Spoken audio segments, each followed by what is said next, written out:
Today is chicken and broccoli in a stromboli. Start out by seasoning your chicken with a little bit of seasoning salt and lemon pepper seasoning. Allow it to sit, mix it in, and season again, because you want the chicken to be the star of the stromboli, not the broccoli or even the cheese.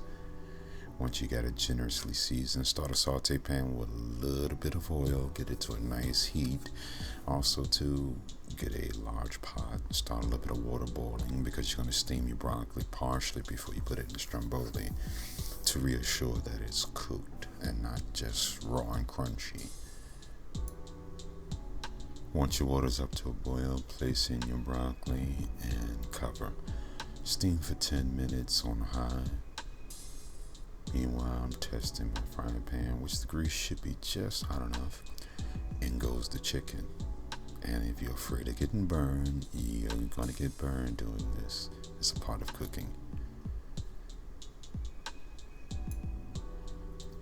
Over a medium-high heat, begin sauteing your chicken for a good 10 minutes till you get a nice seared caramelization on it. You want it seared to sear in the flavor and the juices.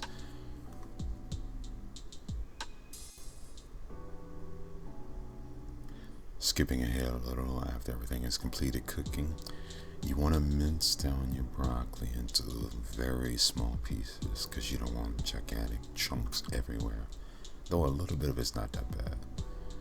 Here I'm slicing down my broccoli, and a few big pieces are not that bad, but you want it kind of small. Here I'm beginning with a layer of sharp cheddar cheese. You want to cover as much as possible. Once that's done, you follow behind with a little bit of mozzarella cheese, because you want a variety of cheese, really. And once you've coated to your satisfaction, leaving about a 1-inch gap on the edge of all of the dough, you toss in your broccoli.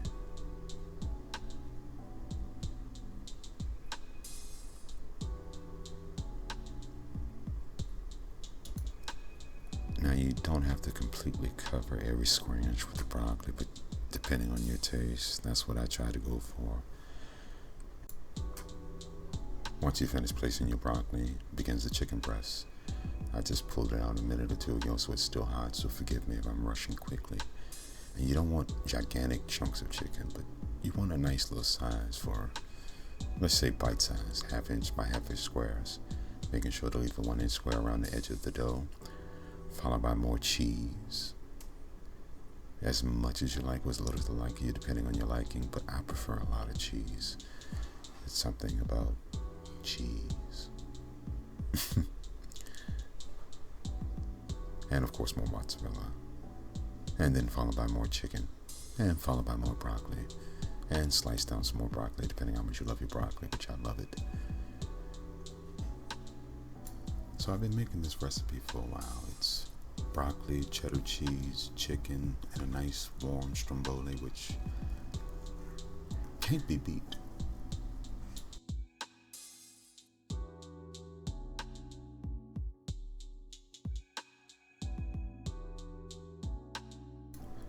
Here you want to get a pizza cutter, because what I tend to do is fold over the edges now instead of trying to fold the entire thing. So you cut slats into the edge around the same placement on the opposite side. Once you have it cut, you grab the dough, you pull the dough over top of the stromboli in a crossing pattern like you'll see in a moment. The idea is that even more cheese. By doing it in a cross pattern, you'll see what I mean in a moment, but it comes out really nice.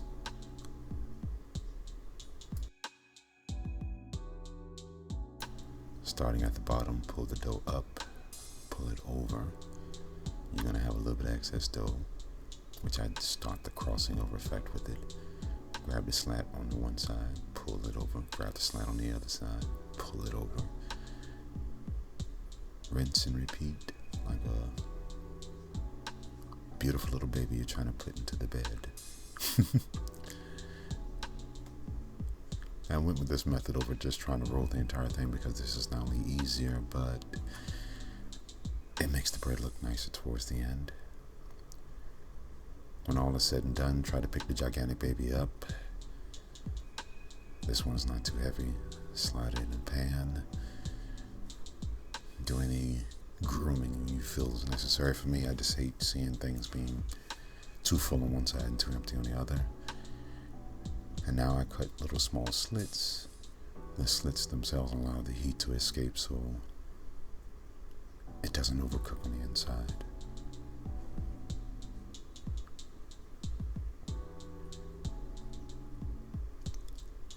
Once all is said and done, I toss a little bit more broccoli on top.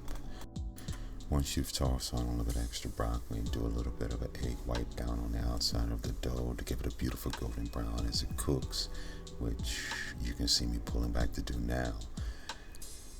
Once you've completed that, place in the oven around 420 degrees for like 15 minutes because you will be pulling it out slightly early for the second half of this, which you'll see in a minute.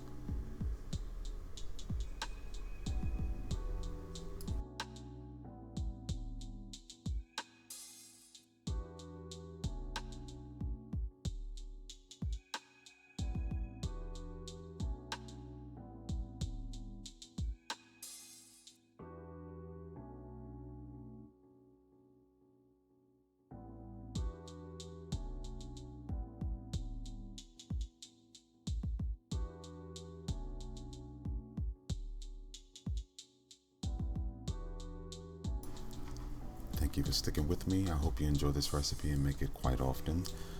If you like it, leave a comment. If you don't like it, leave a comment. And please subscribe. Maybe tell your friends so I can actually make more content.